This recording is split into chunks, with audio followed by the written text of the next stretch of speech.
Okay, good morning, everybody. Paul everybody's very welcome. We're back again for myself and Professor Mark Boyle for another one of our seminars on I suppose linking research and policy.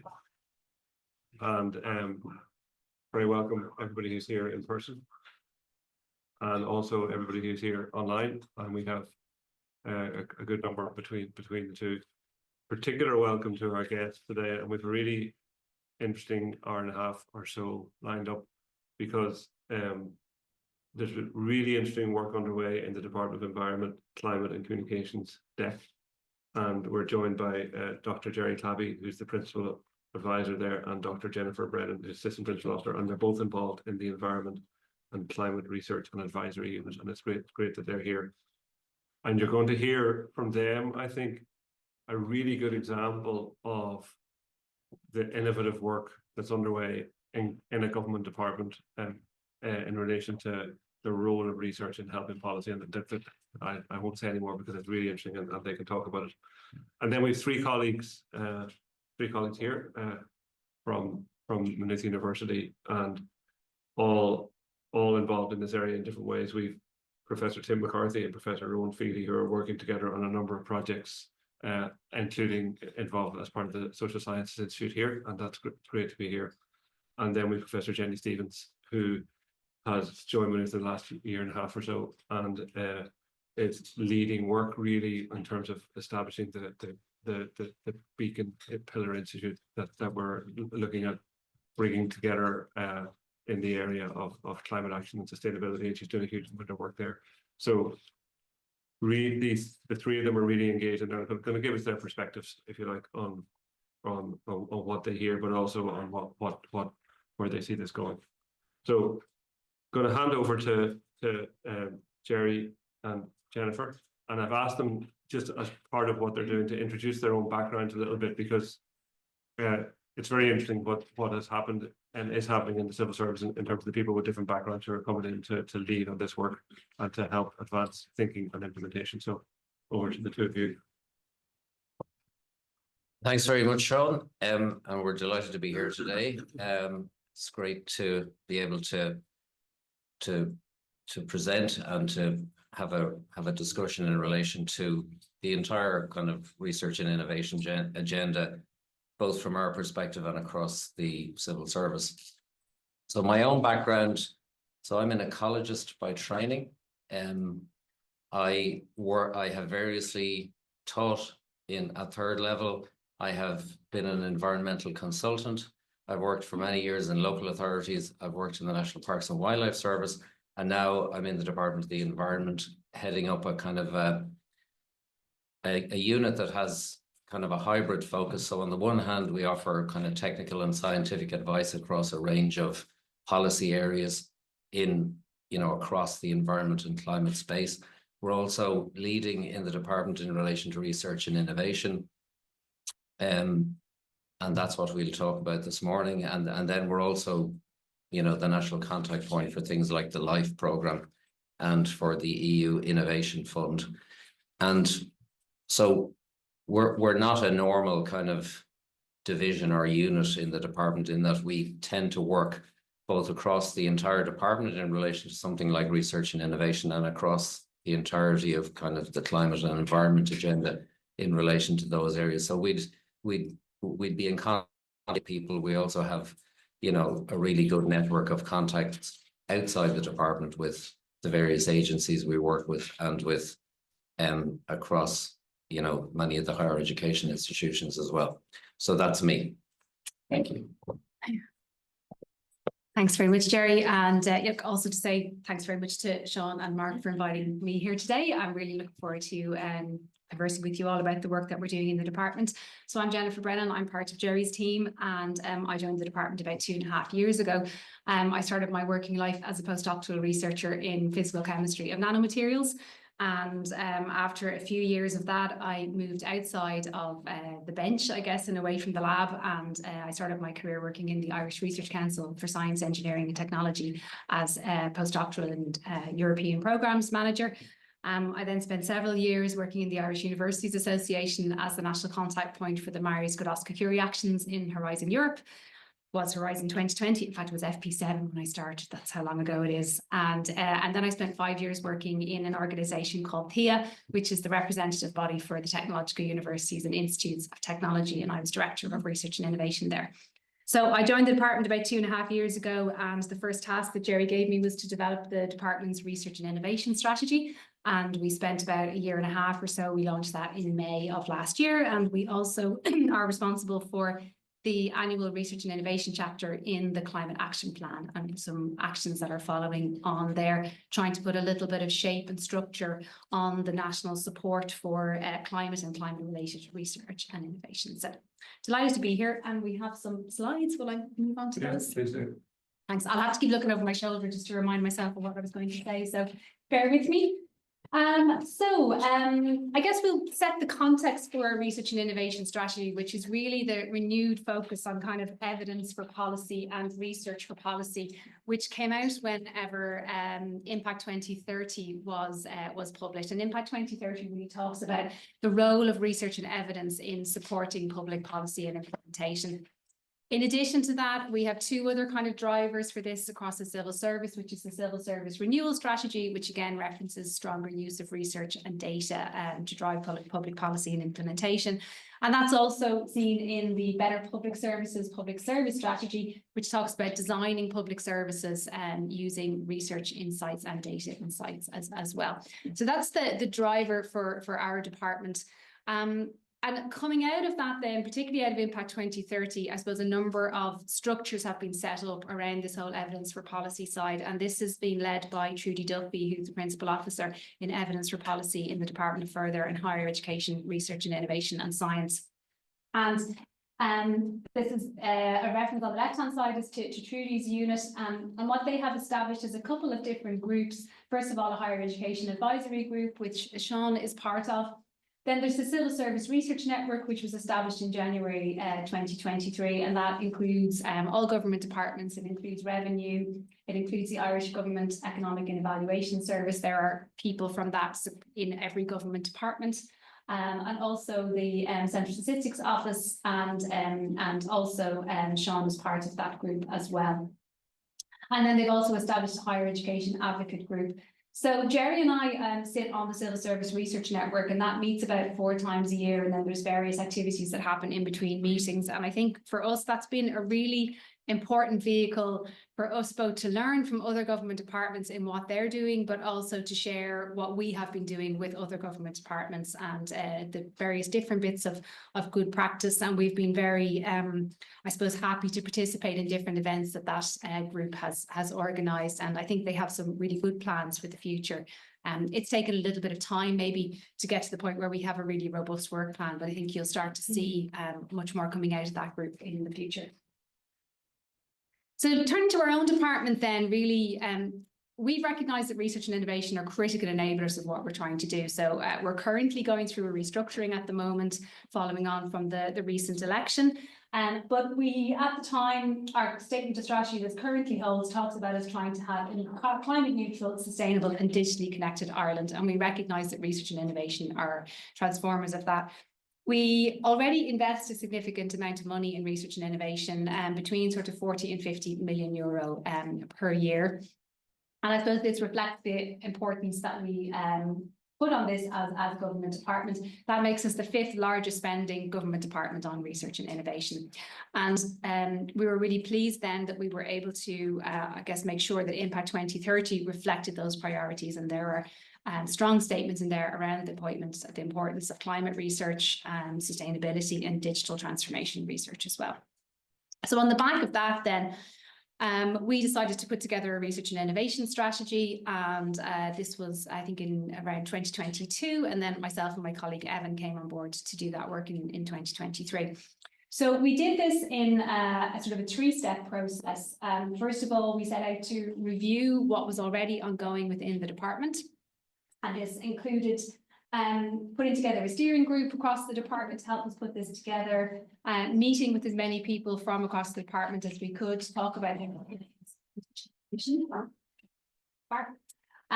We also commissioned a consultancy firm to help us with a national comparison study to try to identify what other government departments were doing in terms of research and innovation. And then we did a study ourselves around international good practice in this area.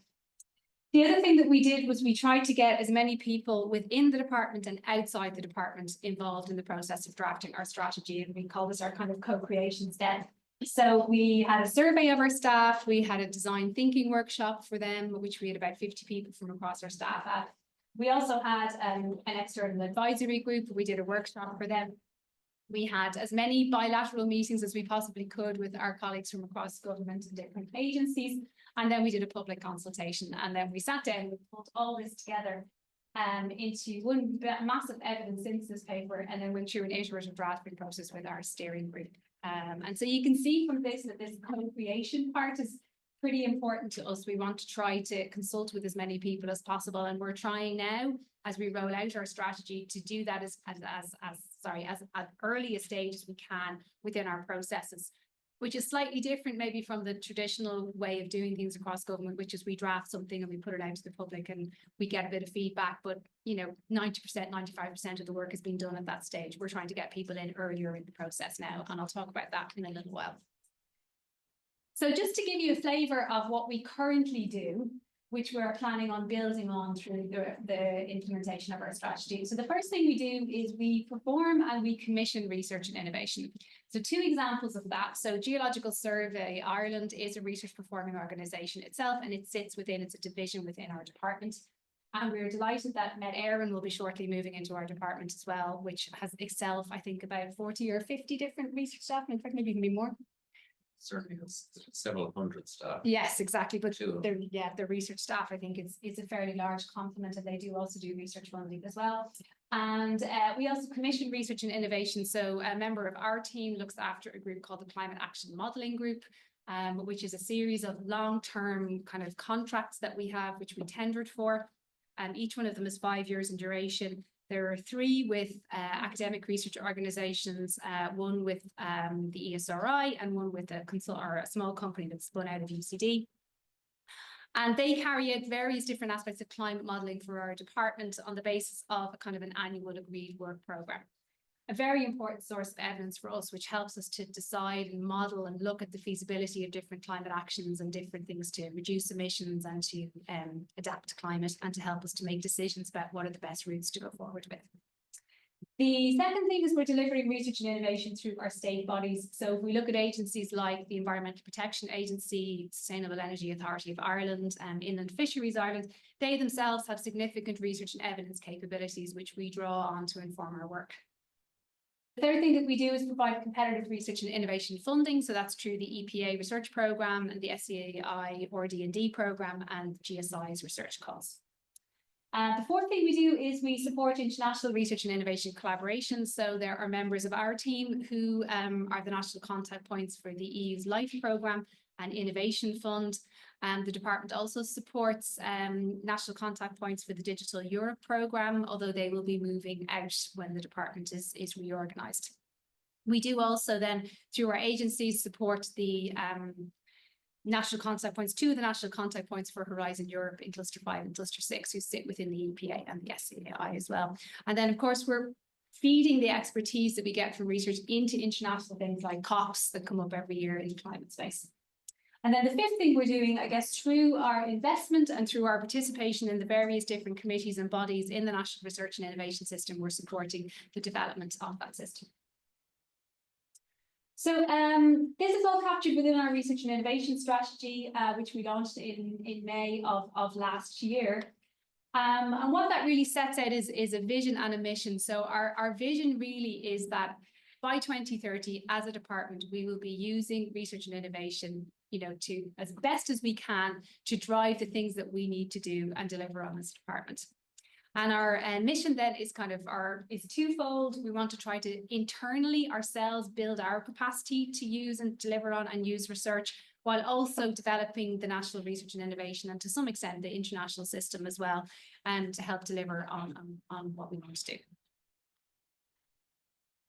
So within that, then we have 5 goals. Our first goal is around organising ourselves better around delivery and management of research and innovation. Our second goal is about improving our governance and oversight. Our third goal is about understanding and promoting our research needs. Our fourth goal is around people skills and knowledge transfer. And our fifth goal then is about our place within the national and international research and innovation system. So I'm just going to give you a couple of examples of things that we've been doing to deliver on these goals since we launched the strategy last year. So the first thing that we've done is we've established a new structure around research and innovation in our department. So this is slightly different to what you might see in other government departments. A lot of other government departments have a sort of a dedicated research and evaluation unit, which includes researchers, but also includes sort of economists who work on research and evaluation. Because of the diverse nature of topics that the department covers. So when we launched the strategy, we had 5 different areas. We had communications, cybersecurity, environment, climate, and energy. And the fact that our department also, as we've seen, things get moved in and out every time a new government is elected. So we're losing the communications and cyber bit this time around, but for example, we're gaining meta-air. And we needed a structure where we had sort of distributed expertise on research in the different parts of the department so that if bits left, it wouldn't kind of completely mess up what we were trying to do. So what we did was we have appointed research and innovation leads across all those areas of the department. Some of them are new hires and some of them are people who have been just tasked with this in addition to their previous responsibilities. So we, for example, last year we recruited a chief technical advisor in energy and a chief technical officer in communications, and they look after research and innovation. So we have our leads across the different parts of the department, and then our unit looks after the climate side. And the reason why we're in gold is because we've taken on the responsibility for doing coordination and support for research across the whole department, working with those leads. And we're also the main point of contact externally. So we sit on Impact 2030 committees, National Smart Specialisation Strategy committees, Horizon Europe committees, Civil Service Research Networks. So we're that external point, and we're bringing that back in and sharing the knowledge that we get from our participation in those committees around the department with our colleagues. And of course, this is under revision now as a department is structured. The first 2 will be moving out, and we'll be moving meta-air in. And we've also had an internal reorganisation as well, creating a new EU and international division, so we'll be plugging them into this structure as well. So just to give you some of a flavour of the other things that we're doing, one of the important things that we've done now, and this is to do with goal 2 around our oversight, is that we've established a research and innovation oversight committee in the department. It meets 6 times a year. It's chaired by a member of our management board at assistant secretary level. And it includes all of those research and innovation leads that you've seen who are at the same level as Gerry, principal officer, so senior officials within the department. And also because there are financial aspects and there are also human resources and learning and development and skills and recruitment aspects to this, the head of human resources and the head of finance also sit on this committee as well. And that really is to try to help us to drive forward this agenda. The committee is responsible for overseeing the implementation of the strategy, but it's also responsible for, I guess, the spend that we have every year. And it's taking on responsibility also for looking at the impact of that spend, which is a project that we'll be working on later this year. The other things we're trying to do with the strategy is to build much closer links with our research and innovation active state bodies. So we're in the process of setting up a DEC research funders group. We have the terms of reference drafted for that now, and we're going to bring them together several times a year. We do interact with them in other fora. There are bigger groups. So there's a big thing that the EPA runs called the National Environmental Research Coordination Group. That has about 28 organisations involved in it. We want to try to have closer links with our own funders so that we can work together on things that are valuable to all of us, such as enhancing knowledge transfer from funded projects, looking at sharing knowledge around running funding calls and problems that might arise, and this area of research impact, which I mentioned already. And the other thing is supporting, and the Cybersecurity Centre will be leading us, but supporting GSI themselves as a research performer. And then coming back to the first bit of our mission around our plans are to try to start building up our staff research and innovation capacity. And that, I guess, includes a couple of things. It includes recruiting in more people with specialist research expertise. So we've had 3 new technical advisors join our team in the last sort of 4 months. We've also have a recruitment stream ongoing for administrative officers with expertise in kind of climate and environment. That's across the whole department. And that's the second time that that's being run. Administrative officer is kind of like the graduate recruitment scheme for the civil service. And so instead of bringing in people through open calls for administrative officers from any background, we're starting to bring in people who have a degree or a master's degree or even a PhD in the areas that we're working on to try to build up that technical and scientific expertise within the department.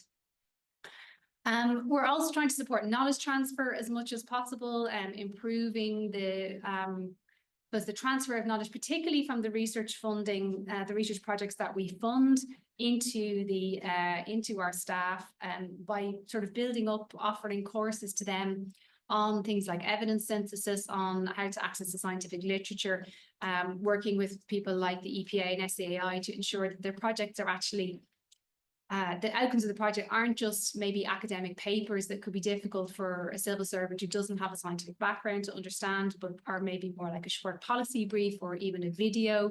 It's much easier for people to capture and understand and use within their work. And we're also looking to try to have improving our engagement with the national and international research and innovation system. And, you know, today is part of that as well, coming out and having the opportunity to meet with and engage with researchers from across the system. It's very important to us. And then finally, we are working now at the moment on developing our first ever research and innovation needs statement across the department. So I'll just tell you a little bit about this. And this comes back to the co-creation piece that I mentioned earlier on. So two of the actions in our strategy was that we would develop a research and innovation needs statement and publish it. It was supposed to be done by the end of last year, but we just didn't get time to do it. Unfortunately, we were really busy. And then the other action 15 then is around using strategic foresight to inform that.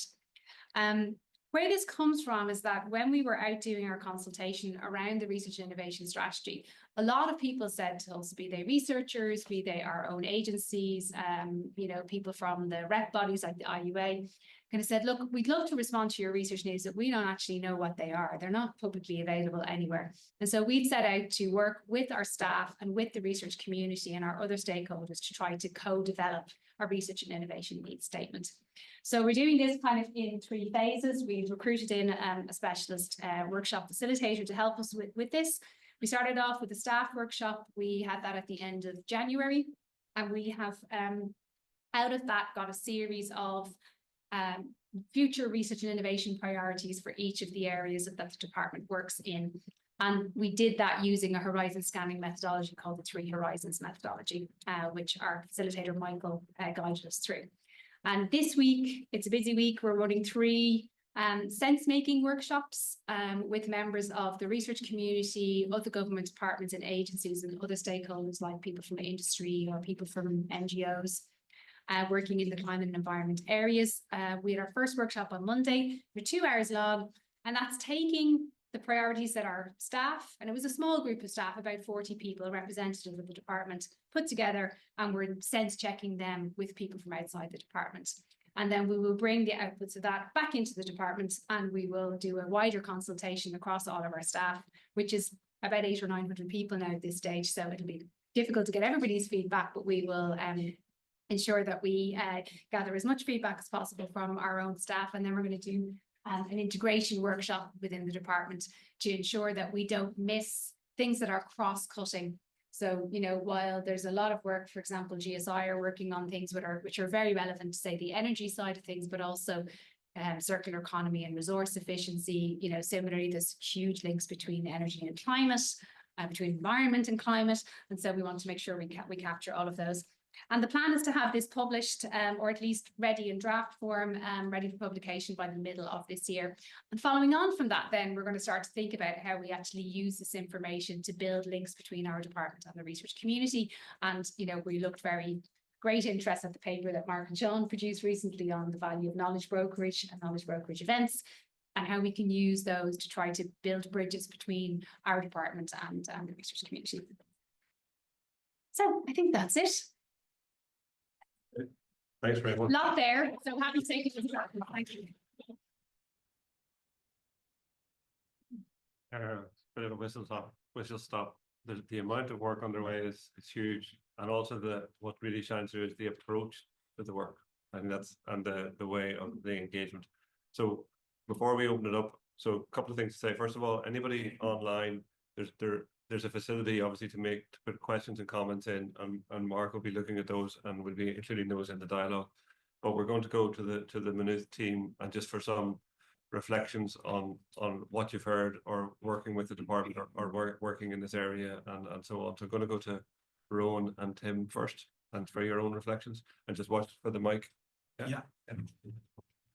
Thanks, Seán. Thanks, Jennifer.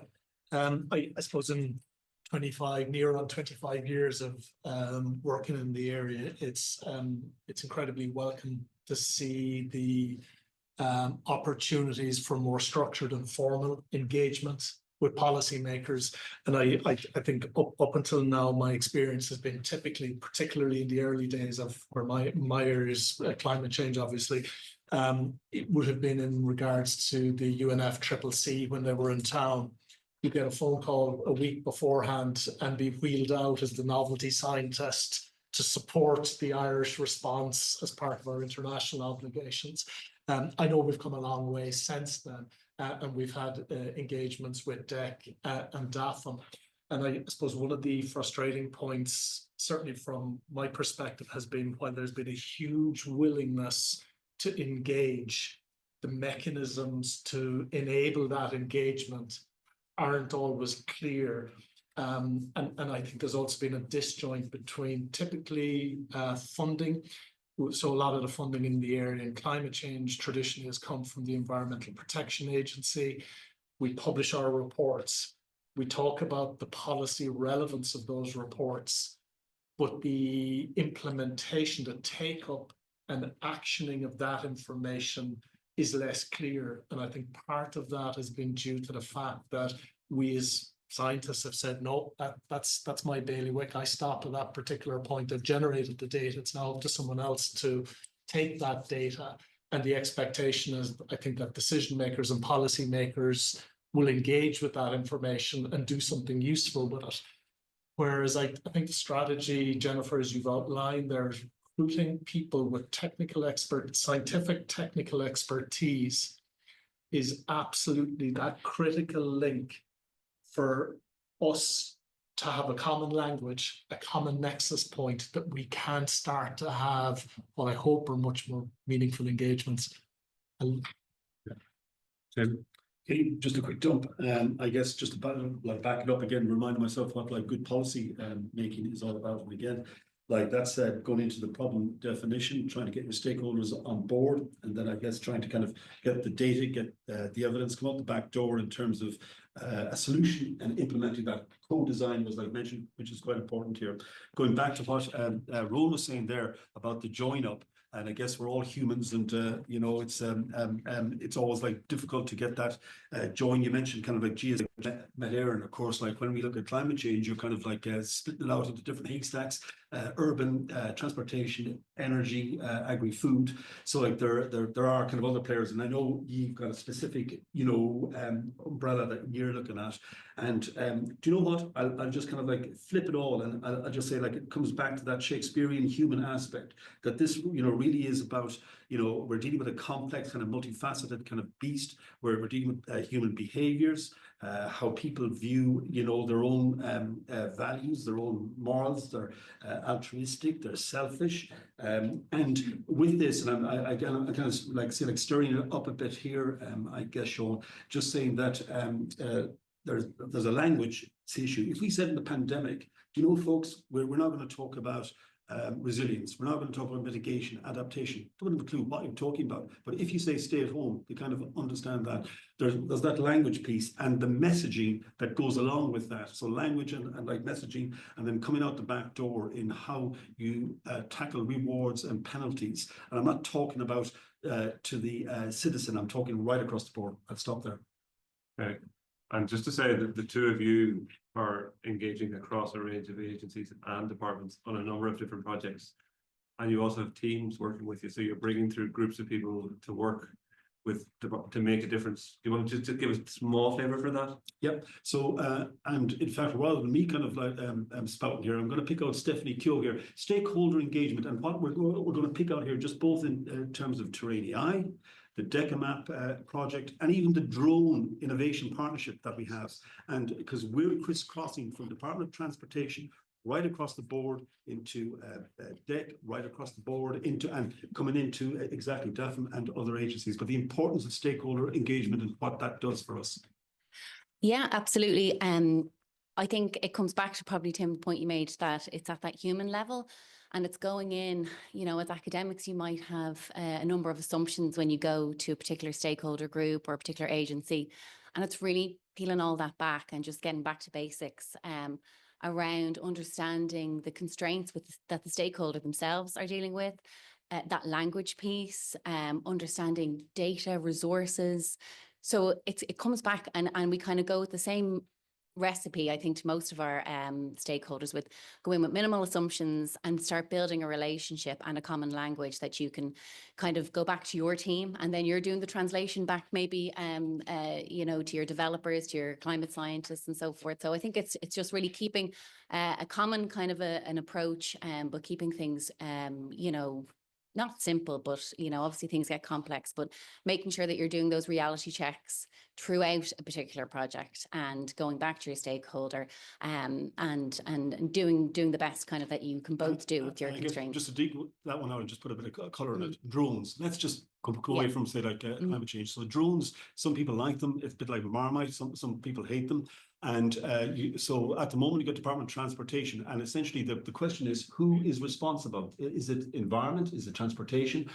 So what they're trying to do here is to kind of sit in, for instance, with the project that we have here, Maynooth, dealing with drone innovation partnerships. So we've got DCC, a local authority, going back to the Department of Transportation. We're looking at how we build traffic management systems, but when you come out the back door, what you're really dealing with is privacy, nuisance, trying to deal with transparency, fairness, trying to deal with overall governance. And that, I think, is where all this stuff will be sort of heading. Can you put something on top of this that kind of structures that makes sense? Thanks very much. Thanks, Bethany. So we got a bit of a flavour for some activity there and some perspectives from the two of you. Going to hand over to Jenny, and you might actually describe your leadership role here as well in introducing yourself. Yeah, great. Well, it's great to be part of this conversation. Thank you for inviting me, and great. Thank you both for coming to Maynooth, Jennifer and Gerry. I'm recently moved back to Ireland from the United States. And so, you know, obviously on some level, it's very refreshing to have these conversations about policy and research and the links. And I obviously, I've been working on climate, energy, sustainability in academic work for my whole career, so 30 plus years, and always with an interest in engaging with policy, and kind of moved from science and engineering to more social science and policy, a policy school, actually, where I was most recently before I moved back. So lots to discuss about the links with research and policy. But I think one of the things that I think from my perspective, even just my own career trajectory, starting in more science and technology, moving more toward understanding the social sciences and the kind of bigger systemic structural issues of why it's so hard, why we've been so ineffective in responding to the climate crisis, I think comes to the idea of the real importance of social science. And when I think part of the challenge with the evidence for policymaking frame is that it kind of, in some ways, ends up biasing sort of solutionism, quick fix. Oh, we can do a study and it'll help with this problem, you know, and narrowing down the problems to specific smaller pieces, whereas actually we have like a big structural systemic challenge that we're facing, and focusing in on the small little incremental technology here, a little reduction there, isn't actually leading to the bigger transformative changes that now in 2025 are so like blatantly obvious. I guess the other thing I'll just say quickly is, and then I'll talk a little bit about Maynooth's role here, is that the other thing that focusing on technological and the science and the technology only ends up doing is it also kind of biases and reinforces kind of this private sector making money as we're fixing the problems kind of perspective, which again, the social science perspective will bring in a lot of inequities and injustices and how a lot of our fixes for some of our environmental challenges actually exacerbate inequities and disparities and make a whole lot of problems worse. So let me just, so from my perspective, and this is where I'm now coming from kind of just transitions, climate justice perspective, trying to acknowledge that the big potential here is to address environmental sustainability, climate, energy challenges, while simultaneously engaging with basic services that human beings need, right? Very human level. And that's where I think there's so much untapped potential with higher ed's contribution and research contribution to policymaking. And there need to be mechanisms for that kind of bigger picture thinking as well, which obviously gets very political and politicized. And as we can see in the United States, where I very good timing moving to Ireland at this point, because if I was there, my grants would already have been canceled. And, you know, there's no interest in anything to do with climate or justice or marginal people or vulnerabilities. And so that's kind of some of the perspective that I bring. And here at Maynooth, we are working toward, and in a co-creation university-wide process of developing a new kind of futures institute in climate sustainability that will connect with the social sciences and with the justice perspective and build on Maynooth's particular strengths, both in climate science and climate modeling, as well as kind of the social justice legacy that the university brings. So I think there are lots of opportunities for new ways to think about the relationships with research to policy. And one other quick idea that I'll add in here before opening it up is the framing that the government has is research and innovation. And one of the big ideas in my work recently is actually the yin yang, the complement to innovation is exnovation. How do we stop doing the things that we know are hurting us, that are detrimental, that are causing suffering and degradation of both ecological health and human health? Yet we don't have a lot of research on exnovation, right? How to stop doing things that we know are bad. And the assumption with always focusing on innovation is that the new will displace the old and it will gradually make it obsolete. But what we see in so many examples is coming up with the new thing, you know, is cool and it might help somewhat, but unless you also focus on how to stop doing the old, it is inadequate. And sometimes we just have the new and the old both going, right? Like we have renewables and we still have fossil fuels. Globally, fossil fuels are going up and fossil fuel companies are making more money than they ever have. We're accelerating fossil fuel extraction. And it's not just for energy, it's also for plastics, right? And so how do we exnovate away from using plastics and away from, and so I think more evidence-based research on how to exnovate away from the things that we know we need to move away from is another opportunity for academic research to inform policy. So I'll stop there. Okay. Yeah.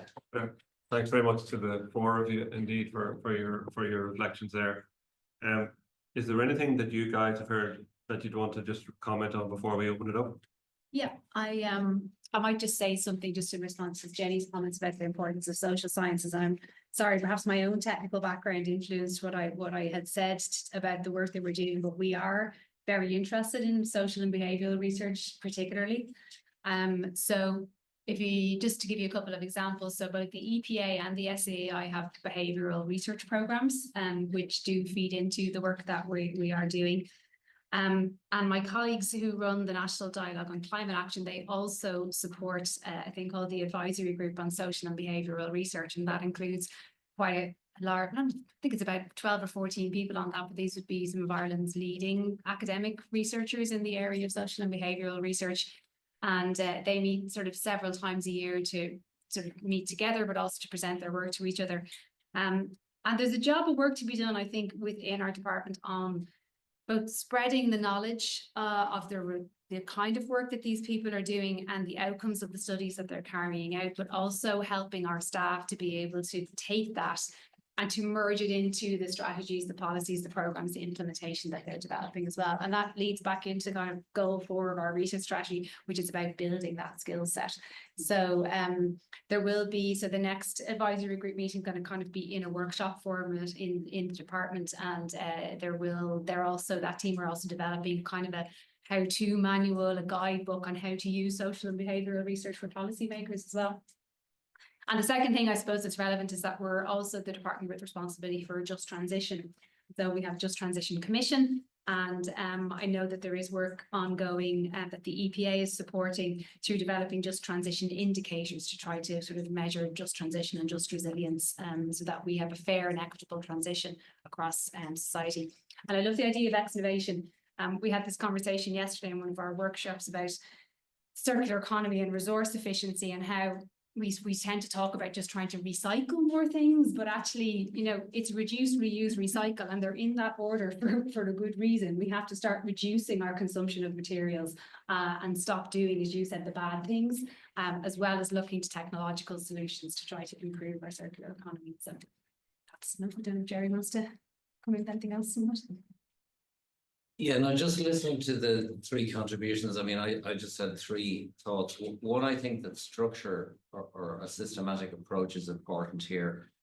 I think it is good that the government system, generally the civil service, has an overarching kind of structure that we work within, which is very good.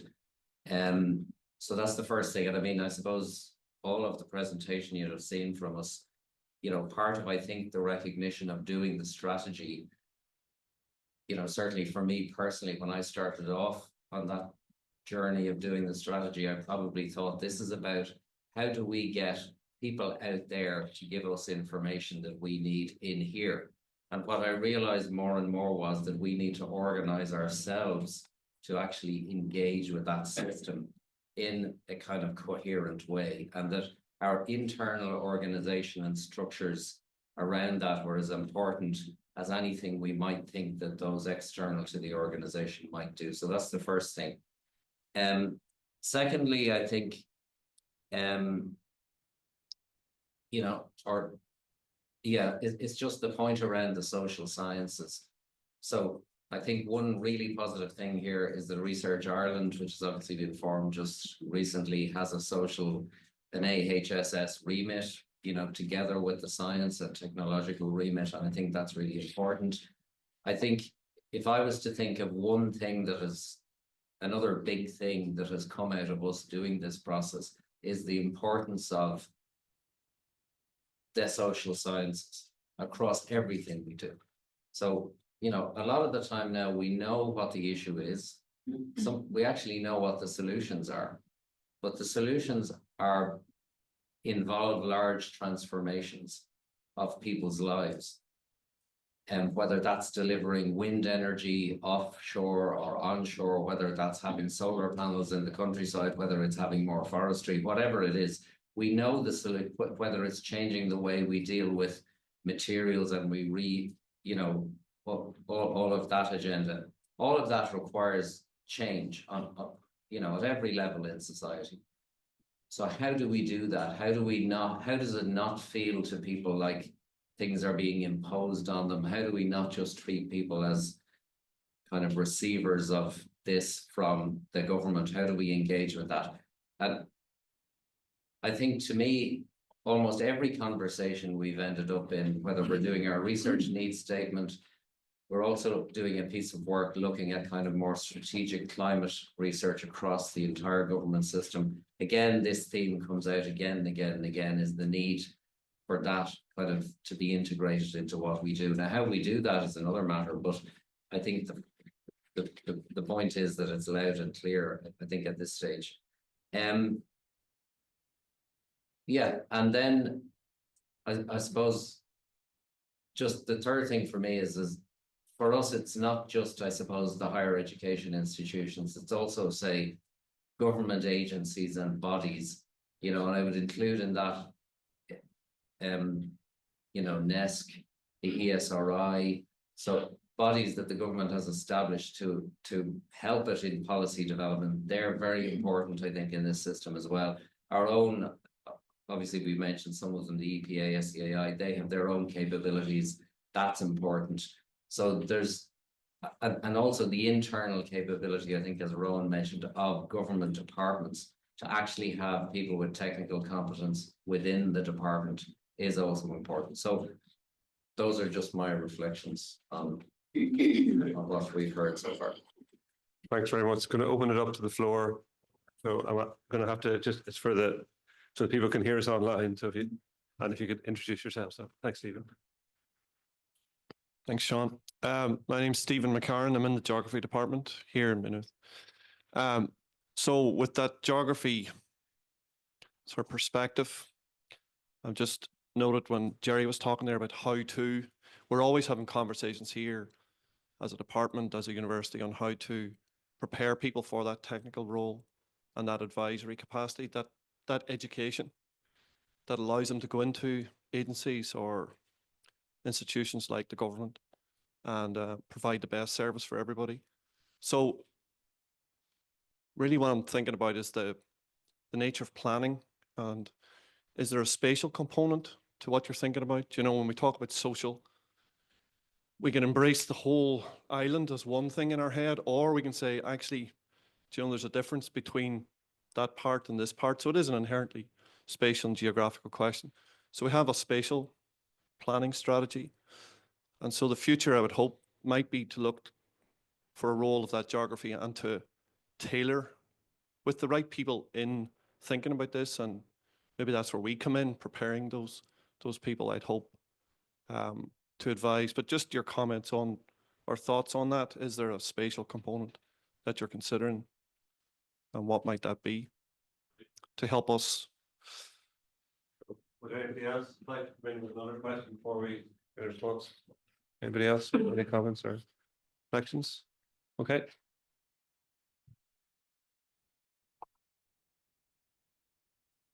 Yes, just thanks for the question. I mean, yes, there is very clearly a spatial element to all of this. I mean, I think partly where we're going with a lot of, so I think if we were to look back, say, at the last 10 years in something like climate policy, we're looking at, say, you know, the passage of the legislation, then the setting up of various mechanisms to enable things to happen, governance structures across the government system, you know, things like carbon budgets, sectoral emissions ceilings, climate action plans, all of that, often then with national targets for things. But clearly things that need to be delivered, like wind farms or solar panels on wherever, or, you know, forestry or re-wetted peatlands or whatever they are physically located somewhere. And so the challenge, you know, and if we look at environment policy, you know, we know, for instance, we have particular challenges in particular areas of the country with water quality to do with particular types of agriculture and intensive agriculture in those places. And they're not the same as problems in other parts of the country. So clearly, yes, there is a spatial and geographic element to this that's really important. Data, you know, observational data, mapping data, all of, you know, all of that is really important. Monitoring, observations, all of that suite of things really important to enable us to do what we can.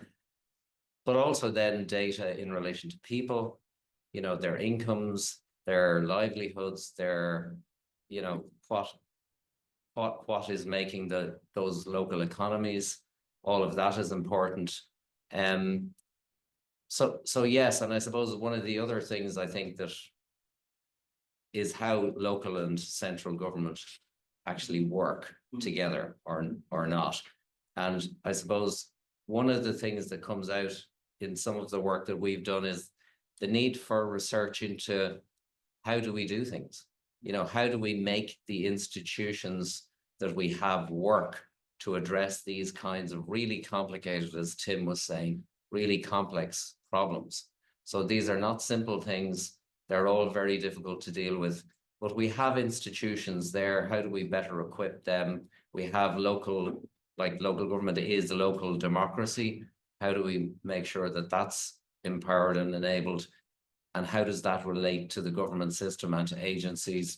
So all of these things, I think, are in there and important.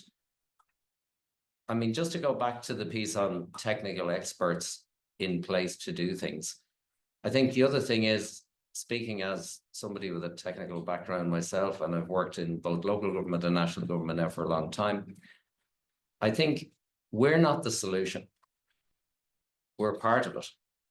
But what you realize is these are complicated problems, and all of the people we work with, you know, they have expertise in other areas. They know how to do things. They have other backgrounds, different training.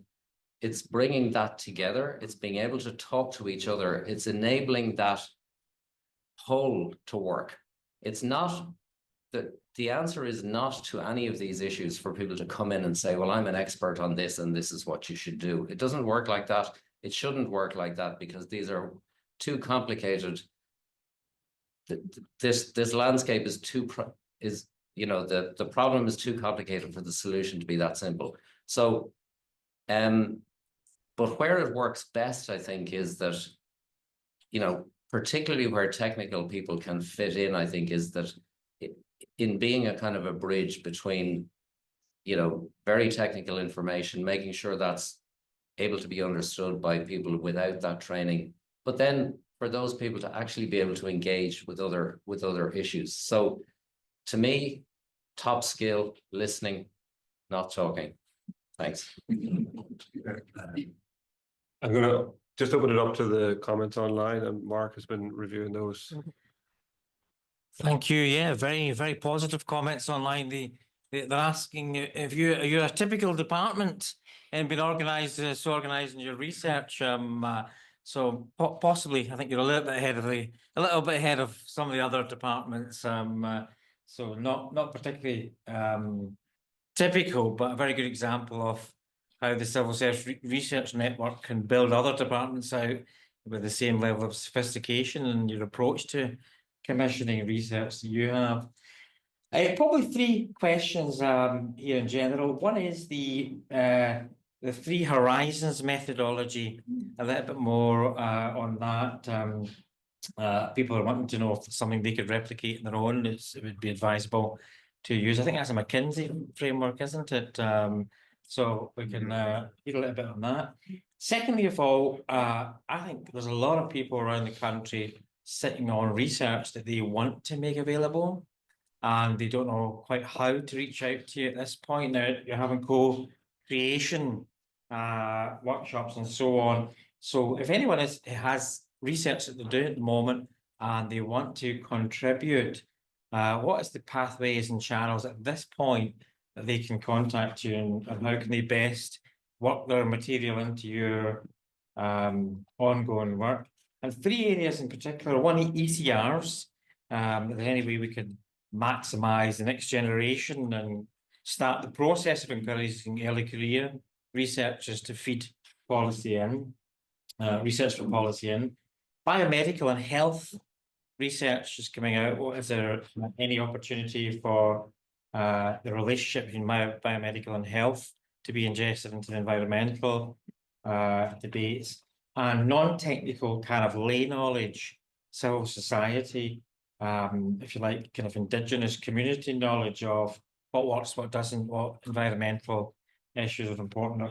Is there a way for that kind of knowledge to be captured and ingested into this co-creation process that you have? So finally, a couple of questions beyond then how to get involved in those particular constituencies, how to get those involved. Ian Hughes from the Education Department. I thought, Ian, you were saying your work's great. I'm sure it is great. It just says, no, thank you and great work for the Department of Environment. But Ian is asking the question about your needs. Ian's asking a question about your needs assessment and is it thematic, granular, how you going about doing that. And finally, a question from Magella Dempsey. What is coming across is a busy landscape of crowded activities, and Magella's asking about how far we're able to structure that, organize it, visualize it, synthesize it, and perhaps are we in need of simplifying rather than complexifying the research landscape, because there's no shortage of material. We're not like a field where triggering research. There's probably vastly more research than we're using. So the question then becomes structuring that busy landscape to maximize its impact and extract most value from what already exists. Is the agenda or a priority? Is simplification one way of going about doing that? Do we need to simplify the way we fund things, commission things, and so on? All right. Thanks to everybody online. I'm actually going to go to the Maynooth panel first for any reflections on those questions, particularly about research careers and getting involved and engaging with policy, as there's quite a few questions for the department and they have to get their heads around it maybe. So if you were an early career, talking to an early career researcher who was really interested in impacting on policy, how would you suggest they go about it? Just a very quick one, just going back to what Gerry was saying, was that interoperability and I guess trying to kind of join up the dots. And again, because it's this is not a unidimensional topic, subject area. It is multi-dimensional. So, like going back to the question, how would you go about bridging the technical with the social, with the language communication, with the problem solving? It's non-trivial, to be honest. And I guess the question I would have is like, do we have the right course structures currently to produce this new cohort of folk that can kind of move out and bridge that gap? Yeah, I suppose it kind of it's not really a response, Seán, but I suppose my area on the climate change, which is the evidence-based piece, the research is kind of funny in that we've been almost replicating the same research for 25 years without necessarily getting any new or further insights. And so we developed climate scenarios for Ireland almost 25 years ago now. They were incredibly crude, methodologically incredibly simple. And yet the reproduction of research is effective. Like you can track the origins back to those original scenarios. So the point I'm trying to make is that we have a huge volume of information, to Mark's earlier point, and all we're doing is we're finding lines. And I think there's a more global piece here that we can simplify what is incredibly complex. The uncertainties are huge, communicating those. And that also is the behavioral piece, because if you're talking to a person in Kerry or farm or wherever it is, you know, sure, we don't know what's going to happen. But they're absolutely right. Science can't tell them you need to adapt or mitigate to 2.75 degrees and 10%. It's not possible. So we're already in difficult areas from a communication, conversational point of view because of the uncertainties. But we can step it back, because Seán in 1896 did a back of the envelope calculation, and for a doubling of CO2, he estimated 5 to 6 degrees temperature increase. That was way before green climate got politicized in whatever way, shape, or form. We know it's going to warm. If you're temperature sensitive, you need to look at temperature increases. If you're water sensitive, it's a bit more problematic. That's not answering the question, but I suppose there's a bigger challenge there in the sense that, certainly from my area, how do you get those early career researchers engaged in policy? It's not easy. The expectation, certainly from my more traditional framing, is that you do the research, you know, the interesting research, you publish it. And as I said previously in my opening comment, is that's often where we've stopped and assume someone else will pick up the conversation. I think particularly, Gerry, we originally met back 2015, I think in previous incarnations. It's personality driven, and I think this is the point Stephanie was making as well. All the engagements over the last number of years are actually driven by individuals rather than structures or processes or institutions or otherwise. And it's the individuals that can make the difference. So what would I be saying? I'd be saying talk to someone like Gerry, who probably is too bloody busy to be able to engage anyway. But that point is you need to connect with the individual, because it's the individual that you have the conversation with. And what I heard from Jennifer's slide deck earlier, they're creating the ecosystems and the structures that now allow individuals to engage with other like-minded individuals on the other side of the fence. And I think that for me is incredibly positive. Sounds like there's still a lot of work to do. But the fact that they are thinking along these lines for me is incredibly impressive. Comes back to the point as well. I think Jenny made it. I think Steve as well. Obviously, my background is geography, and it's about understanding geographically refined information. We can better inform those national targets. The key bit that's been missing in a lot of the conversation are those individuals. Two farms located next to each other in the west of Ireland might have a completely different risk profile depending on climate change. How do we get down to those levels? And, you know, from a behavioral point of view, enable those individuals to make changes that can help mitigate that risk or adapt to that risk. And there's a huge social science piece, but I think it needs to be heavily anchored in the science. So it's the continuum rather than the siloing is really, really important. Sorry, just general comments. Sorry, Seán. Yeah. So I wanted to follow up maybe on the question about how to get research that's been done into the policy space. And obviously that's very difficult, and because there's policy windows of opportunity, right, in the policy line research that shows when you can actually have an influence, and they can be quite narrow, those policy windows. But I also wanted to acknowledge, you know, in the big picture, Ireland is not on track to meet its commitments on climate. And that is, you know, I've done work on energy justice and energy democracy, and the number one thing is engage communities. You have to have regenerative principle, and there's been a lot of research done on this, but yet Ireland's strategy is mostly with renewable energy, big mega farms, wind or solar, and the communities aren't part co-ownership and community-based. And so I actually have an SEAI grant on community sustainable energy communities but it's almost like a little bit too late, because the polarization has already begun. The mistrust of both government policy and academics and experts is already very strong.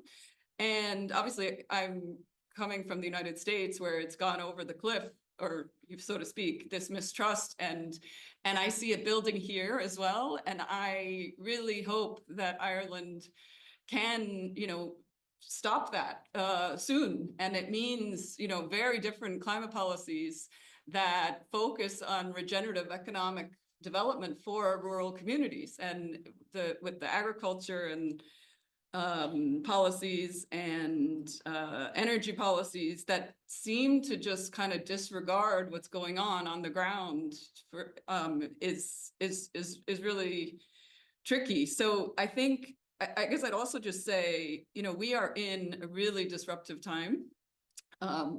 We continue on day to day thinking like, oh, we're just going to keep going like this. But I think globally, like, things are changing faster than any of us can even realize. And with disruption also comes opportunities for transformation. So I just encourage us all to, you know, continue to kind of get outside our narrow frameworks of how we think the world works, and including our government policies and our university policies. And like, we're going to have to be adapting and adjusting, and the norms from the past, whether it be economics or international climate policy or you know, human rights and international law, like all bets are off, right? Like things are really changing on a dramatic level. And I think it's important that we acknowledge that every day, right? When we come in these conversations about how are things going today or tomorrow or next week or next year, and actually recognize that things are actually really not just uncertain in terms of climate impacts, but there's so much uncertainty, as we all know, from just today's Liberation Day in the United States, where they're going to announce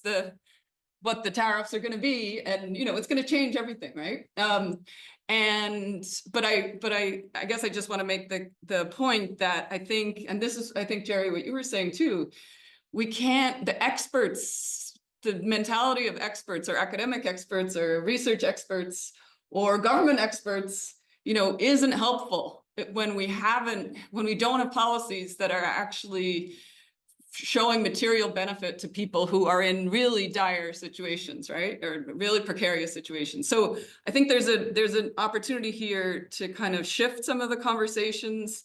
And I think it's a collaborative thing, like it's not no one person or one idea, but I think we have to get back to some basics about public services, human rights, what do people need, and the climate goals are never going to be achieved until and unless we get kind of those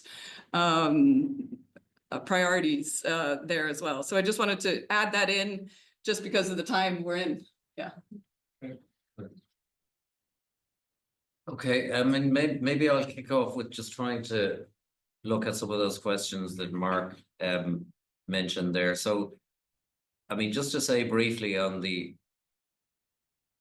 on how do you interact with us, I suppose one of the things from the department's perspective I'd like to say is like, we're here, you can come and talk to us, like, for sure. So we're open for business kind of thing.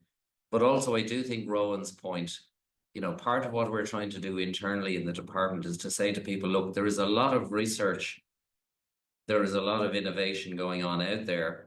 Find out about it, know about it, and engage with individuals who are doing this, because that will help you to do your job. And also, and so those personal contacts I do think are important.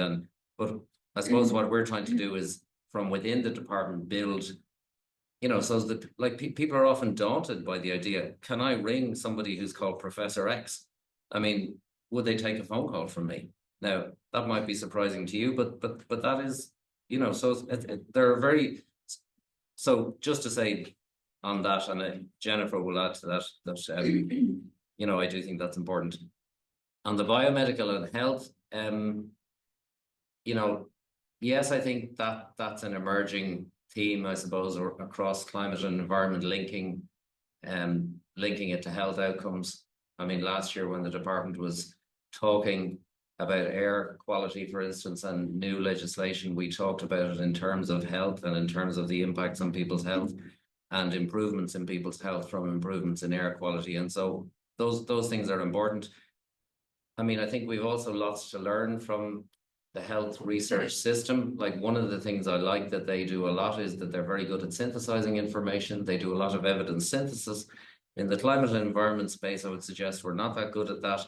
It's very hard for somebody to say, well, what's the current state of the art on X? Where can I pick that up? It's not that simple to get at that. And that is maybe something that we can learn from them as to how they have this process of doing systematic reviews, you know, which is very, it's very embedded in the system, and it's something that we could learn from, I think. You know, picking up on kind of other forms of information or knowledge or whatever. I mean, I think that's all about better engagement with people. And I suppose that goes back to that conversation about how do we do that better, I think. Because for sure, people who live in their place know their place better than those of us who don't, and, you know, should be part of the conversation when it comes to implementing things there. In relation to our needs assessment then, and about how granular it is, well, I mean, there's obviously a balance between it being extremely granular and too long for anybody, for it to be useful. I mean, we have the various areas across the department: climate, environment, energy, communication, cybersecurity. That's the approach we've taken. And I think it's to say to the system, look, these are the kinds of things we're interested in. And there's a balance to be struck there, and we'll see where that comes out in the wash. And I mean, in relation just to some of the bigger things that, you know, a theme here this morning has been, well, there are huge issues. There are, you know, we're looking at societal change. We're looking at, now, some of that, the way I would look at that is that, you know, government is not we're trying to engage with the research system, but I think we fully recognize that the research system is has its own purpose and its own objectives. And part of that is to challenge society and to say, you know, are there bigger things? Are there blue sky? Is there blue sky thinking out there that is not at the moment on the government's agenda? But here's what we should be thinking about. And I think that obviously there's a place for that. That's not about maybe affecting policy tomorrow or the next day, but it's about making a rich kind of source of information out there that a government or civil society or whoever can kind of interact with, and that adds to the discourse more generally in society, which I also think is very important. So obviously we're very focused on implementing government policy and in ensuring that that's as supported as it can be by research, evidence and innovation. But that's part of a bigger picture, I would suggest. And that's also important. And that's why, you know, we're only part of a much bigger kind of ecosystem here. And I think that's something that we also need to recognize. Jennifer. Thanks, Gerry. Yeah, I suppose just to pick up on Gerry's last point then. So when I was joining the civil service, somebody who'd been working in it for a long time said something which I thought was really good, which was that policy gets made at the interface of the available evidence, the available funding, and what's politically acceptable. So something we haven't really talked about here much today is the political system. And I do think that researchers could be engaging more with the political system, because the civil service, we serve the needs of the politicians and the government. And of course, we can challenge what they want to do. We can suggest, we can cajole, we can try to influence in a way. But we know we do have our political masters. And so I think engaging both with the civil service, but also with the political system is really important. It's very rare that you hear any politician in Ireland talking about research and innovation. You look at something like the European Parliament, where they have a really strong, you know, there's some really strong people there who are strong advocates for that system. And we just don't really seem to have that in Ireland. And having been in the research system for a long time, I think we could do better at influencing the political system. Some of the specific questions we got then, just on the Three Horizons methodology, I'm not an expert in that. We're working with a very nice guy called Michael Donnelly. I'll give him a plug. He's a sort of a professional facilitator, and he brought that methodology to us. But essentially what we did on the day was we started thinking about the first horizon, which is near term, and research and innovation. Then we thought out future to what a future Ireland and world might look like. And we did a PESTLE analysis. So we looked at the political, economic, social, technological, legal and environmental aspects of a future Ireland and world. And then used that to bring it back to the sort of second horizon, which is in the sort of next 5 to 7 years, maybe kind of 2030 and slightly beyond it. What are the things that our department needs to know more about? And we've translated those then into research needs. So that's kind of how we're doing it. And let me see, how to reach out. I mean, Gerry's talked about that, I suppose, in the bigger picture. Quite simply, you know, we have a dedicated email address now. We're going to build a gov.ie page for DEC research and innovation. It's not ready yet. We'll do it whenever we have the state that we need statement. At the moment, it would literally be, you know, a copy of our research and innovation strategy and an email address. It's a bit too light. But our email address is research.innovation@dec.gov.ie. So please contact us. We're open for business. We check that email box every day. But we are also trying to build up links with the research offices and the kind of burgeoning evidence for policy structures within the universities and institutes of technology as well. So that when we would like to engage with the research system, we will go to them and we will ask them to identify, for example, the best people to come and talk to us about particular topics, because they're the ones who understand the researchers and research systems, you know, and they know who the experts are in their own institutions. And then just to the point on the busy and crowded and how to simplify the research and innovation landscape, just to give you an example of something we're working on at the moment that Gerry mentioned earlier, we're doing a piece of work coming out of the Climate Action Plan around trying to look at priority areas for climate and climate-related research and innovation, and then ways to make sure that we're actually funding those through the research funding system. So we're working with a working group of people from all of the different funding agencies in Ireland to fund in this area. And there's no decisions made around this yet, but some of the things that we're talking about is using climate as a way, a pilot to try to simplify the research funding system, because it is complex. We identified nearly 75 programs nationally that fund climate and climate-related research and innovation. And how can we, through maybe funders pooling their funding, taking a lead agency approach, working together much more strategically and collaboratively on programs, how we could actually simplify that a bit. And then Gerry also mentioned the evidence synthesis. The other thing we've been talking about is trying to share knowledge across funders around how to improve knowledge transfer from the projects that they fund and the outcomes of those projects kind of back into our system. So I think that was that. Thanks. Yeah, comment from Rory O'Donnell. Very much. Thanks very much to Jennifer and Gerry for really interesting and for the discussion.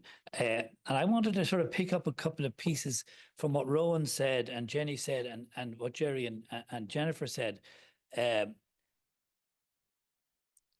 sort of to maybe exaggerate for effect attention in this area. I was very struck by what Rowan said, coming from the climate science research, about two farms in the west of Ireland, you know, even beside each other, might face very different risk profiles. And I connect that to something Gerry said. That's really interesting observation about starting off thinking it was about getting, how would you get knowledge from out there to in here being the system or the policy system, and then changing that to changing the question to himself and themselves to how we organize ourselves. And I think that's really interesting. And the reason I'm kind of connecting these things is this. Gerry said, we know the solutions. And then everything he said after that, which kind of in a way qualified that hugely. We know the solutions will be lots of renewable energy, and that'll be wind, and it'll be solar, and it'll be offshore, onshore, and it'll be offshore, and etc. And sustainable transport. But beyond that, we kind of don't know the solutions. And in a way, everything he said seems to confirm that, because picking up on what Rowan said, the solutions turn out to be highly contextual, as in where wind, what wind, wind for who, wind organized how, you know, connected to what kind of transport or whatever. So I think that's, and I think that there are two, and again, I exaggerate now, and I don't, just for effect, because there's one framing of all of this area, which is we know the solutions, there is science, and it's a problem of communication and implementation. And that's sort of the standard model of international climate and environment policy. And the other framing, which I think is really emerging here, is that we know lots, but it's profoundly uncertain. And then the question is, how do we organize and govern uncertainty? And that includes contextualizing solutions. And that, therefore, if you're going to contextualize solutions, you have to engage with those in the context and collaborate, etc. And I think there's very subtle, I'm exaggerating this difference just to bring this point out. And at one extreme, in a way, is I suppose, and I speak as a social scientist, an anxiety that reliance on behavioral social science, in a way, is kind of eliding social science to technical science in a way, and trying to find something which you could, behind the backs of the citizens, you find out what their cognitive biases are and sort of trick them into doing the right thing. That's kind of, again, exaggerating. But the alternative, which I think is emerging here, is recognizing this element of uncertainty, which therefore brings you very much to organization, to how things are organized, in both in the system and in the systems the system engages with, whether it's energy or community development, or as Jennie said, economic development. And I know these comments are prompted a bit by coming out of the land use review, where it was a struggle to get the focus on what do we learn from what we're already doing, as opposed to a debate about what 2025 would look like. And again, I wouldn't counterpose those entirely. We need a bit of both. But I'm very heartened by Gerry's focus on looking at how we do things, whether it's looking at how a local authority works or doesn't work or works with energy. And I think that suggests to me that a fair bit of the research that should be encouraged is this research on organizations and that those processes, as well as on very important technical matters. Thank you.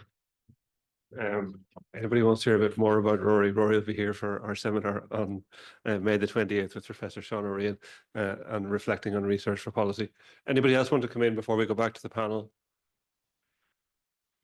Hello, my name is Rafaela Scheifer. I'm studying a PhD in the Geography department, and I want to ask you, what are you expecting from COP30 in Brazil this year? Very specific question. Anybody else want to come in? So we might close it off for concluding comments, but also reflections on the questions that we've heard at the end there. So maybe go to the Maynooth. Oh, sorry, apologies. No more. Hi, I'm Samantha Hallam. I'm an oceanographer, but interested in air-sea interactions. So I do my work tends to be air-sea interactions and looking at storminess. So whether it's tropical cyclones or mid-latitude storms. And I suppose, in terms of my jet stream work, I've done quite a lot in terms of writing the papers, but also doing work in terms of press releases, but it's almost like the gap in the middle is like the policy aspect, which, it's like how to, I know you've touched on, just write to us. I suppose the question is it really that easy to just write to you? Should we be writing the policy briefs? Should you be writing the policy briefs? How do we engage more easily? Do we need to come and visit you and really understand to sort of get involved? So there's that question, and also the aspect of internationalization as well. So I do lots of work on tropical cyclones. This week I'm on the Hurricane Committee down in San Salvador, remotely. But the point is, there's lots of talk about, NOAA were there saying, no, we can't fund your storm surge model anymore, basically last night to the Caribbean. Antigua and Barbuda saying, well, if we give you the funding, can you do it? And they're going, NOAA are going, no, we can't. We're not allowed to. From that perspective. So rewriting the rule book also provides an opportunity for Caribbean countries. Obviously, Ireland's national strategy is supporting SIDS. So I don't know where you guys fit in terms of this international aspect, in terms of the climate change and supporting SIDS. So that's a kind of rambling questions. Yeah. It's good and also very interesting. So might go to the Maynooth panel first for any final reflections. Yeah, brief, I suppose. So a lot to kind of think about, and what Rory has thrown out there. And I think my response are maybe more directed that way. So I would say, look, and I don't mean to be unfair here, and I apologize beforehand.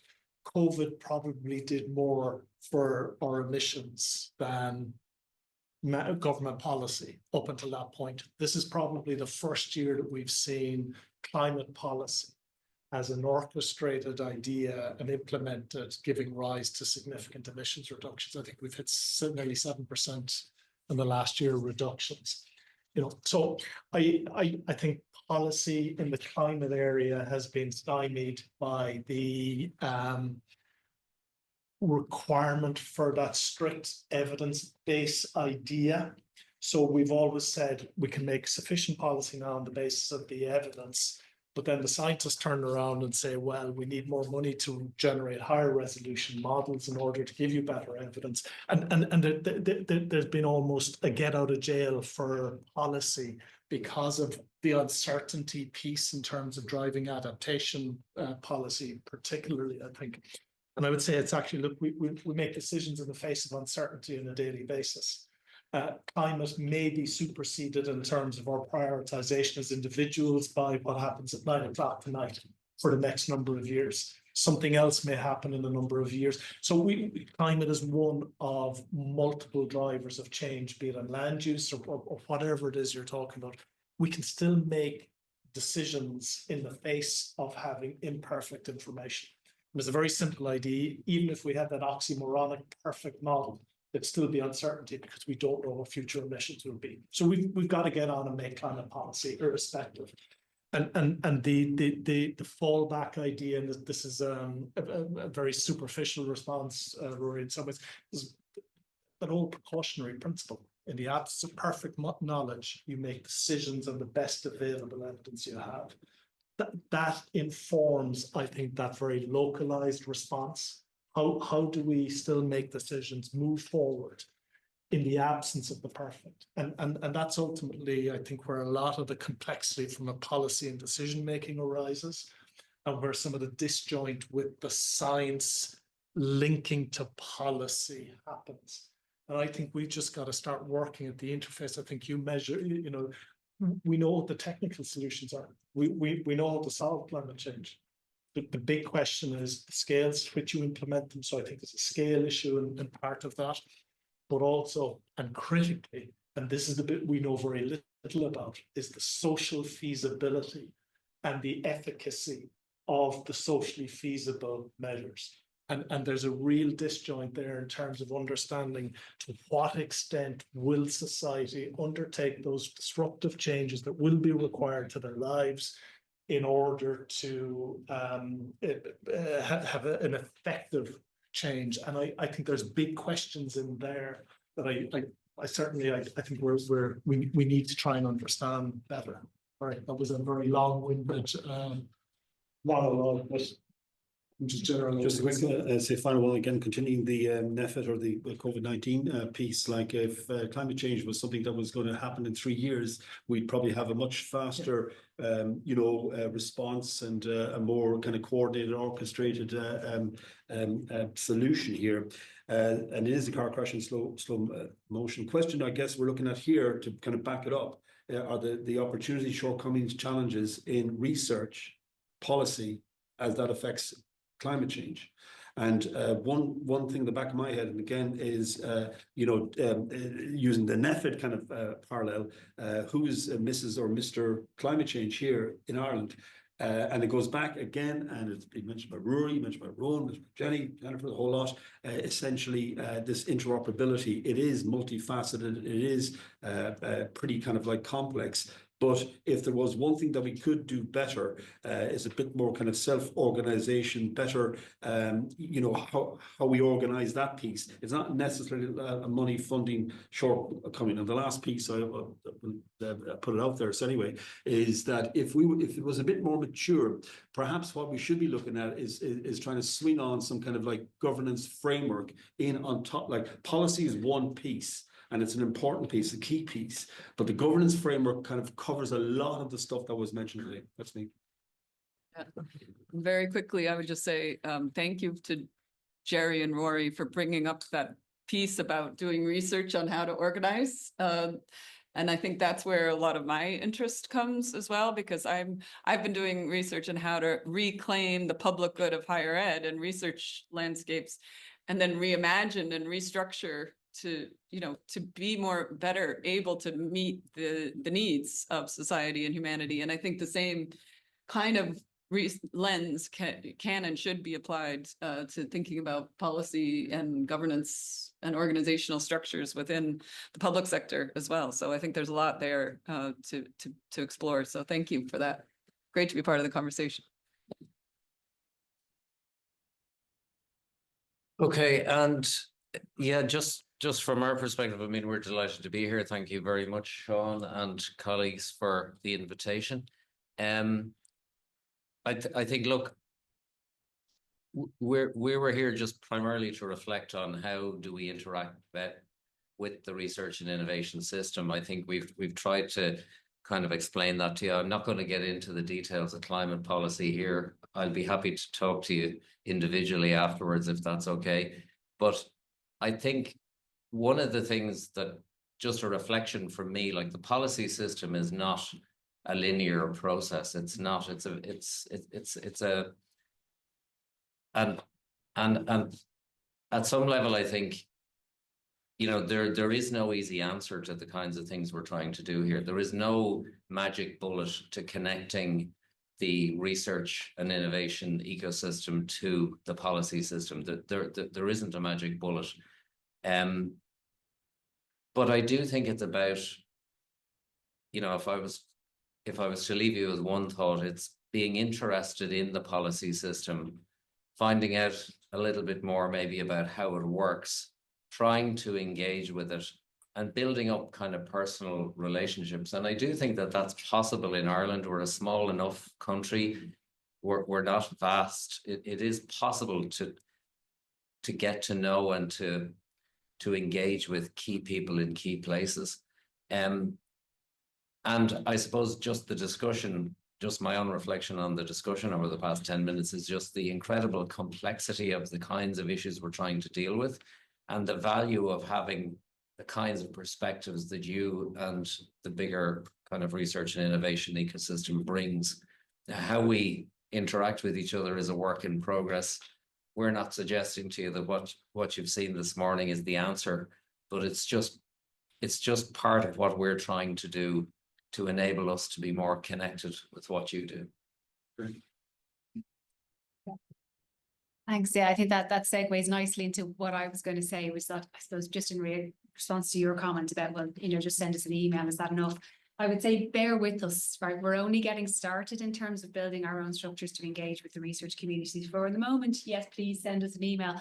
But that doesn't mean that we'll just read it and go, oh yeah, that looks really interesting. You know, we do have a structure within the department now. We have research and innovation leads across the department. So if something comes in and it's relevant, for example, to energy research, we can send that on to the energy research and innovation lead, and they will look at that and see, is it something that's of interest to us, and then think about the best ways of engaging with that person. And I just wanted to bring up again the role of our technical advisors, particularly in our team, and even some of the maybe the newer staff have come on board recently, is that what we're starting to see with them is acting as kind of brokers for research. So they're finding out more about the research they're going. Say the Research Ireland National Challenge Fund is something that we've been communicating to them about the various different projects and moving through the phases of that. And they've been reaching out themselves to those researchers.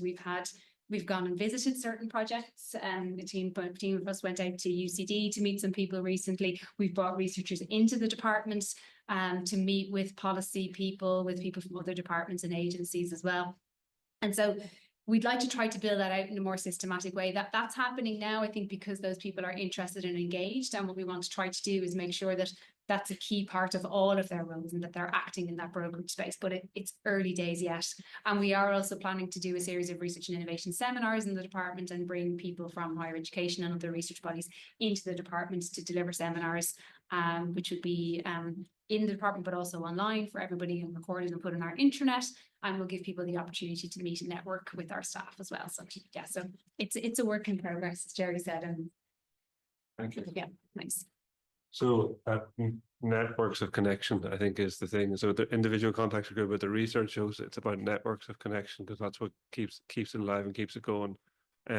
Mark is going to have just a few reflective remarks at the end. Just a few.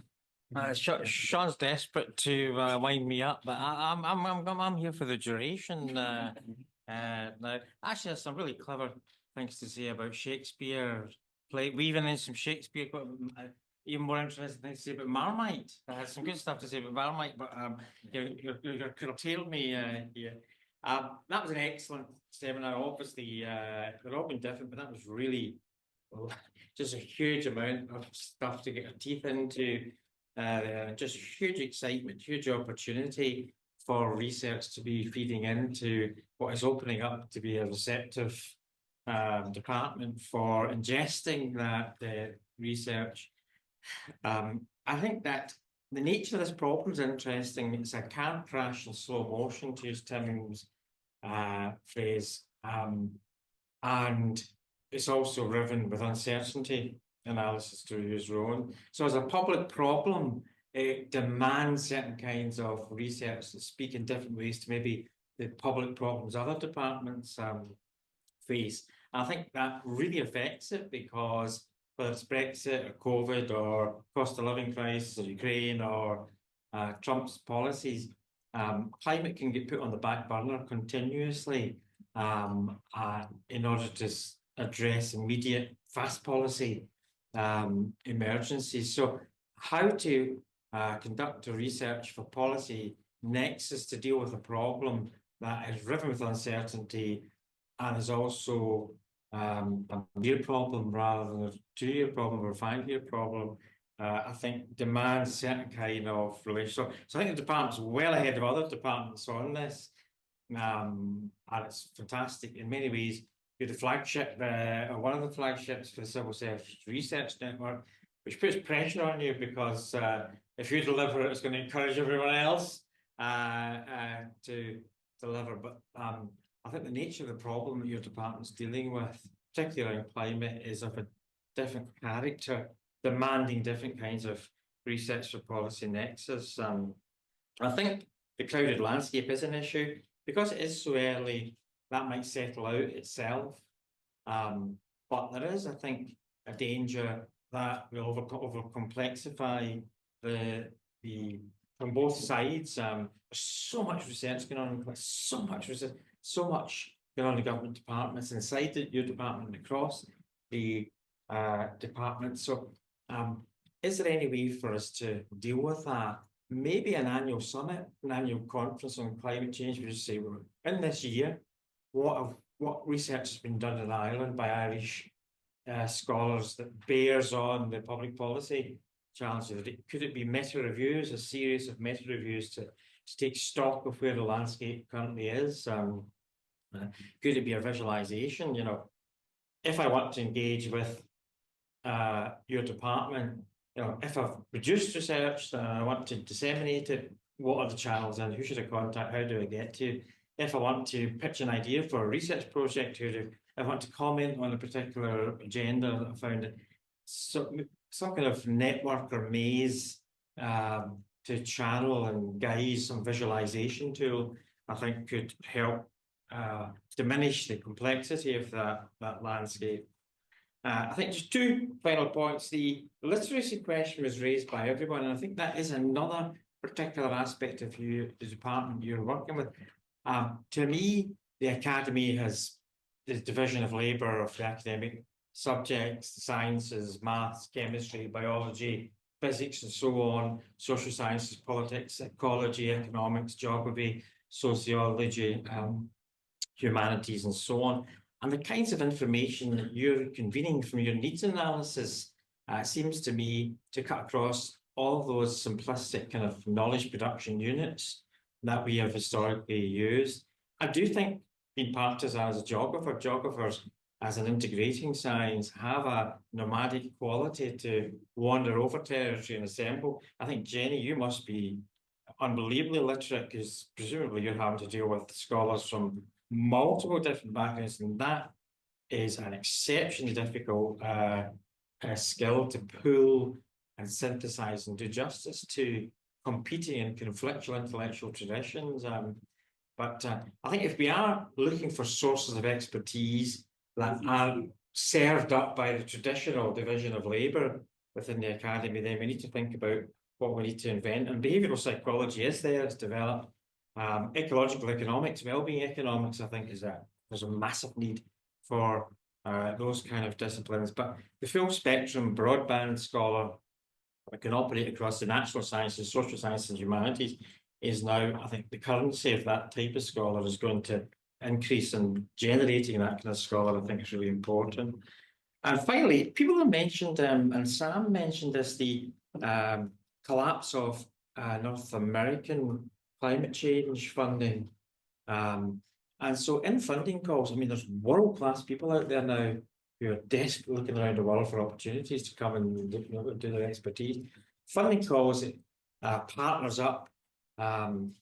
Someone from the United States who very particular expertise with an Irish academic might be a very specific way of once in a lifetime generation of accessing pools of knowledge in North America that wouldn't otherwise apply for kind of funding. But now in the context of no funding, that might be an untapped opportunity. So maybe funding schemes that encourage partnerships through these kind of exchange programs, Fulbright programs and so on, might allow us to tap repositories of expertise that historically maybe have been beyond our grasp. So thinking about how we can avail of that opportunity might be a factor. I'm going to shut up now, Seán, so over to you. Okay, listen, I have nothing more to do than to say thanks to the five of you. You've all been great colleagues to work with in different ways over the last number of years. It's great to see the five of you here reflecting on that. So thanks to the five of you. We'll give you all a round of applause.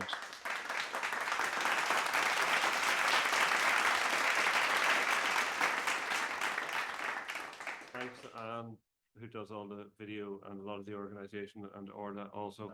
Without this sort of hybrid event, we wouldn't get the same engagement. So it's really great, and there's a particular expertise. So many thanks to you, and thanks to everybody for being here, whether in person or online.